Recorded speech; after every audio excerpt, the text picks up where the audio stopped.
उस सांसद पे हमला हो रहा है जो पूरे देश के अंदर एक आवाज़ बन के उभर रहे हैं, जो दलितों की, शोषितों की, जो कमज़ोर वर्ग है, अल्पसंख्यकों की आवाज़ बन के उभर रहे हैं, उनके ऊपर शोषण उत्पीड़न हो रहा है। वरना देखिए कितने सारे गुलाम हैं संसद में बैठे हुए हैं, उनके ऊपर तो कोई हमला नहीं हो रहा। पहले गोली से भी हमला हो चुका है, ऐसा नहीं है, अभी पत्थरों से हमला हुआ है काफिले पे, फिर दुम दबा के भाग भी गए वो लोग। अगर इतने मजबूत घराने से हैं वो, अगर उनकी जो जिसकी संतानें अपने आप को बता रहे हैं वो, तो आमने सामने आओ, पता चल जाएगा।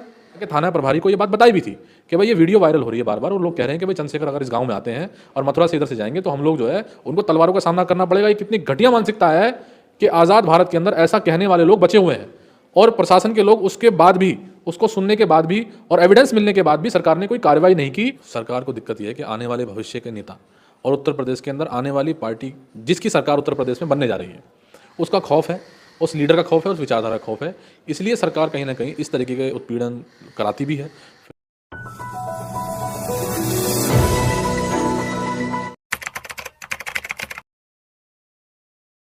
देश के अंदर जो सरकार चल रही है, राज्य के अंदर जो सरकार चल रही है, वो उत्पीड़नकारी सरकार है और उस मानसिकता के लोग हैं, चाहे वो किसी भी जाति के लोग हों, सवर्ण हों।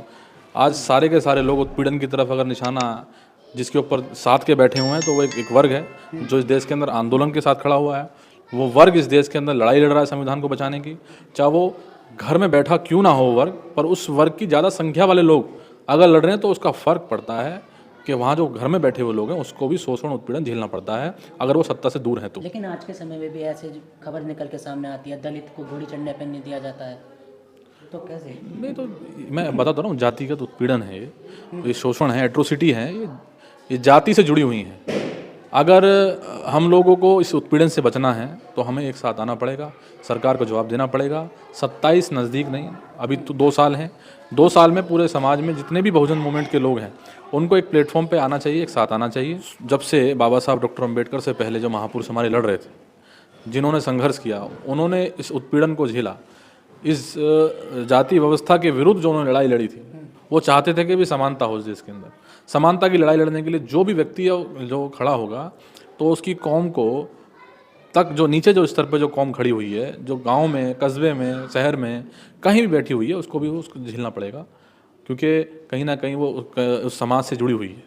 लेकिन इन्हें आखिर समर्थन कहाँ से मिलता है? ये रोज ऐसी खबर निकल के सामने आती है, सरकार कुछ नहीं करती है। सरकार समर्थन कहाँ से मिलेगा? जिस विचारधारा के लिए वो काम कर रहे हैं, जिस प्लेटफॉर्म के लिए वो काम कर रहे हैं, जिस संगठन के लिए वो काम कर रहे हैं, उनकी इस देश के अंदर सरकार है, उनकी राज्य में सरकार है। आप देख लीजिए, योगी आदित्यनाथ का कोई बयान नहीं है। जो पीडीए का नारा लेके उत्तर प्रदेश के अंदर काम कर रहे हैं, उनकी कोई बयान नहीं है। उन्होंने सरकार से कोई मांग नहीं की कि उनके जो जिन्होंने उत्पीड़न किया है या उस समाज से आते हैं कि उनके ऊपर क्या एट्रोसिटी एक्ट के तहत मुकदमा क्या होना चाहिए, उनके ऊपर कौन कौन से एक्ट लगने चाहिए, उनको क्या क्या सज़ा होनी चाहिए, और सरकार से उन्होंने क्या उन पीड़ित जो हैं उनके लिए क्या मांग की है। तो आप इस बात से अंदाज़ा लगा सकते हैं कि भाई सरकार उन लोगों की चल रही है देश के अंदर जो लोग जातियों को बढ़ा रहे हैं, जातियों को मतलब समान रूप से पीडीए के नाम को लेकर दलित, मुस्लिम, अल्पसंख्यक जो ओबीसी हैं उनको एक साथ खड़ा करने की मांग तो कर रहे हैं, पर वो उसी साजिश के शिकार हैं जो आज देश के अंदर मनुवादी व्यवस्था वाले लोगों की सरकार चल रही है। वो कहीं ना कहीं, अगर आज देश के अंदर हिंदू राष्ट्र बनाने की बात होगी तो सबसे पहले संविधान को बचाने वाले लोग खड़े होंगे कि वो संविधान को बचाने की बात करेंगे। तो दस्तखत की, अगर सिग्नेचर की बात होगी, तो देख लेना ऐसी मानसिकता वाले लोग जो समाजवादी पार्टी, आम आदमी पार्टी या कांग्रेस या उनसे जुड़े हुए लोग हैं, सबसे पहले समर्थन करने हो जाएंगे उनका। तो इसलिए आप इस बात को समझिए कि भाई कोई व्यक्ति नहीं चाहता इस देश के अंदर जातीय व्यवस्था समाप्त हो, जातीय उत्पीड़न खत्म हो। साजिश करने वाले, रचने वाले ये सारे लोग हैं, सभी एक लाइन में खड़े हुए हैं। कोई भी व्यक्ति आप उठा के देख लीजिए, एट्रोसिटी कितनी हुई समाजवादी पार्टी की सरकार में, उत्तर प्रदेश में कितने उत्पीड़न, शोषण उत्पीड़न कितने हो रहे हैं। अभी वहाँ की मथुरा वाली घटना शांत नहीं हुई, मेरठ में हुई, उसके बाद कल एक घटना फिर हुई मथुरा के अंदर।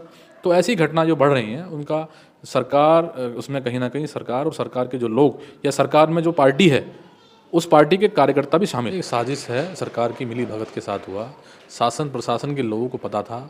वहाँ कुछ दिन पहले जब भाई चंद्रशेखर वहाँ नहीं पहुँचे थे, तो उससे पहले सोशल मीडिया पे वीडियो वायरल हो रखी थी, और वहाँ के जिला अध्यक्ष ने वहाँ थाना प्रभारी को वो वीडियो भी दिखाई कि देखिए वहाँ के जो सवर्ण समाज के जो लोग हैं वो ये कह रहे हैं कि भाई चंद्रशेखर यहाँ अगर आते हैं तो उनको तलवारों का सामना करना पड़ेगा। तो ऐसी घटना ना हो, तो इसलिए आप शासन प्रशासन के लोगों से वहाँ के कार्यकर्ताओं ने अपील की कि भाई वहाँ पर इस तरह की घटना ना हो, इसलिए आप जो है अपनी संख्या बढ़ा के रखना और आप लोग थोड़ा अलर्ट रहना। तो वहाँ के लोग अलर्ट ही नहीं सर, मतलब उन्होंने बहुत हल्के में लिया। एक पार्टी के राष्ट्रीय अध्यक्ष हैं और सांसद हैं, वो आ रहे हैं और उन्होंने जिस तरीके का जो रवैया पुलिस और प्रशासन का रहा वो ठीक नहीं रहा और प्रशासन की सहज से ये काम हुआ है। सरकार को दिक्कत ये है कि आने वाले भविष्य के नेता और उत्तर प्रदेश के अंदर आने वाली पार्टी जिसकी सरकार उत्तर प्रदेश में बनने जा रही है, उसका खौफ है, उस लीडर का खौफ है, उस विचारधारा का खौफ है। इसलिए सरकार कहीं ना कहीं इस तरीके के उत्पीड़न कराती भी है। फिर एट्रोसिटी कराने के बाद फिर जिनकी हाथ की कठपुतली बनी हुई है, जैसे वहाँ की राज्य के जो शासन प्रशासन के लोग हैं, उनको वो इस्तेमाल करके इस तरीके की जो हमारे पार्टी के जो लोग या जिस समाज से वो आते हैं, जिनके साथ एट्रोसिटी हुई, अगर उनके हम दुख दर्द में तकलीफ़ में उनके साथ हम साझा कर रहे हैं, उनके साथ खड़े हैं, तो सरकार को ये लगता है कि कभी ऐसा ना हो कि इधर को वो डाइवर्ट हो जाए और आने वाले वक्त में एक मजबूत हाथ या मजबूत ताकत वो बने। सरकार दमनकारी नीति शासन प्रशासन के साथ मिलके और शोषण उत्पीड़न कराने वाले उनके लोग, तो इसीलिए अब बताओ हमारे समाज के उत्पीड़न होगा, शोषण होगा तो कौन जाएगा? हमारे नेता ही तो जाएंगे। जो हम अगर जिस विचारधारा को लेकर पार्टी की स्थापना हुई, जिस सोच को बना के पार्टी की स्थापना हुई, अगर हमारे लोग ही नहीं जाएंगे तो कौन जाएगा वहाँ पर? बताओ, उसके अलावा कोई जा ही नहीं रहा। ऐसा ही नहीं कि अगर आज उत्पीड़न सरकार कर रही है तो उत्पीड़न को रोकने के लिए सरकार बदली भी जाएगी। लेकिन सर एक सवाल उठ रहा है कि सांसद के ऊपर हमला हो रहा है, तो आम जनता कैसे सुरक्षित? इस सांसद के ऊपर हमला तो हो रहा है, आप इस बात को देखिए, सांसद के साथ साथ उस सांसद पे हमला हो रहा है जो पूरे देश के अंदर एक आवाज़ बन के उभर रहे हैं, जो दलितों की, शोषितों की, जो कमज़ोर वर्ग है, अल्पसंख्यकों की आवाज़ बन के उभर रहे हैं, उनके ऊपर शोषण उत्पीड़न हो रहा है। वरना देखिए कितने सारे गुलाम हैं संसद में बैठे हुए हैं, उनके ऊपर तो कोई हमला नहीं हो रहा। क्योंकि अभी तो पत्थर से हमला हुआ था, आगे जाके नहीं गोली से और बम से भी हो सकता है। पहले गोली से भी हमला हो चुका है, ऐसा नहीं है, अभी पत्थरों से हमला हुआ है काफिले पे, फिर दुम दबा के भाग भी गए वो लोग।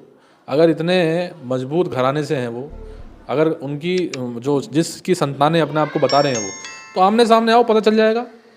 और नहीं तो आने वाले वक्त में 2027 में सत्ता के साथ या तो हम मजबूर होंगे, सरकार मजबूर होगी, नहीं तो हमारे बिना कोई सरकार उत्तर प्रदेश में नहीं बना पाएगा। हुआ तो पुलिसकर्मी क्या कर रहे थे वहाँ पर? नहीं, पुलिस देखो, मैंने पहले भी बताया आपको, पुलिस को हमारे वहाँ के जिला अध्यक्ष ने वहाँ सूचना दी थी। सोशल मीडिया पे बार बार सवर्ण जाति के लोग छोटी छोटी क्लिप बना के, वीडियो बना के वहाँ पर हमारे कार्यकर्ताओं को डिमोटिवेट कर रहे थे। और हमारे वहाँ के जो जो कार्यकर्ता हैं, अनुशासित जो लोग हैं, उन्होंने जाके थाना प्रभारी को ये बात बताई भी थी कि भाई ये वीडियो वायरल हो रही है बार बार, और लोग कह रहे हैं कि भाई चंद्रशेखर अगर इस गांव में आते हैं और मथुरा से इधर से जाएंगे तो हम लोग जो है उनको तलवारों का सामना करना पड़ेगा। ये कितनी घटिया मानसिकता है कि आज़ाद भारत के अंदर ऐसा कहने वाले लोग बचे हुए हैं, और प्रशासन के लोग उसके बाद भी, उसको सुनने के बाद भी और एविडेंस मिलने के बाद भी सरकार ने कोई कार्रवाई नहीं की। और वहाँ पर जो काफिला जा रहा था, जो भाई चंद्रशेखर के साथ जो पुलिस के जो लोग थे, उनकी संख्या बहुत कम थी।